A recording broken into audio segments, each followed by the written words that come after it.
इस वीडियो में मैं आपको बताऊंगी warm and cool colour.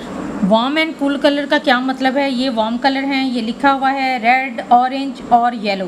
Cool colour हैं, ये लिखा हुआ है ब्लू, ग्रीन और वायलेट। अभी यहाँ पे आप देखें कि येलो, ऑरेंज और रेड, ये जो कलर हैं ये वार्म कलर हैं और इनके सामने एंटी आने वाले कूल कलर हैं।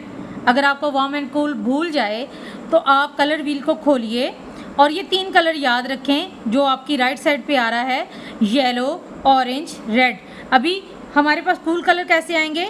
येलो के सामने कौन सा आ रहा है, येलो के सामने आ रहा है वायलेट, रेड के सामने ग्रीन और ऑरेंज के सामने ब्लू आ रहा है।